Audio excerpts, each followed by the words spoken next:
আমরা যখন কারোর সঙ্গে ইমোতে ভিডিও কলে কথা বলি তখন অনেকেই আছে যারা আমাদের ভিডিও কলগুলোকে রেকর্ড করে বা স্ক্রিনশট মেরে রাখে, পরবর্তীতে আমাদেরকে সেইগুলো দেখিয়ে অনেক হয়রানি করে বা হুমকি দেয়। তো আজকে আমি আপনাদেরকে ইমো অ্যাকাউন্টের এমন একটি সেটিংস দেখাবো, যেই সেটিংসটা আপনারা যদি আপনাদের ইমো অ্যাকাউন্টে করে রাখেন তাহলে এরপর থেকে আর কেউ আপনাদের ইমো অ্যাকাউন্টের ভিডিও কলগুলো রেকর্ড বা স্ক্রিনশট দিতে পারবে না।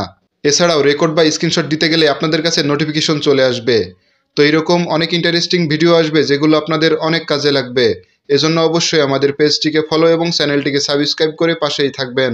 তো চলুন শুরু করা যাক। প্রথমেই চলে আসবেন ইমো অ্যাপ্লিকেশনের ভিতরে। আসার পরে খেয়াল করবেন বাম কর্নারে উপরের দিকে আপনাদের প্রোফাইলের লোগো আইকন, তো এখানে ক্লিক করবেন। ক্লিক করার পরে এখান থেকে সিকিউরিটি অ্যান্ড প্রাইভেসি নামে একটা অপশন, তো এখানে ক্লিক করবেন। এরপর এখান থেকে চ্যাট অ্যান্ড কল প্রাইভেসি নামে একটা অপশন, তো এখানে ক্লিক করবেন। এরপর এখান থেকে নিচের দিকে দেখবেন যে ব্লক স্ক্রিনশট ফর কলস একটা অপশন, তো এখানে ক্লিক করবেন। এরপর ব্লক স্ক্রিনশট ফর কলস এই অপশনটা দেখবেন অফ করা আছে, আপনারা অবশ্যই এই অপশনটা অন করে দিবেন। তাহলে কিন্তু এরপর থেকে আপনারা ইমোতে যতই ভিডিও কলে কথা বলেন না কেন অন্য কেউ আর আপনাদের সেই কলগুলোকে রেকর্ড বা স্ক্রিনশট দিতে পারবে না।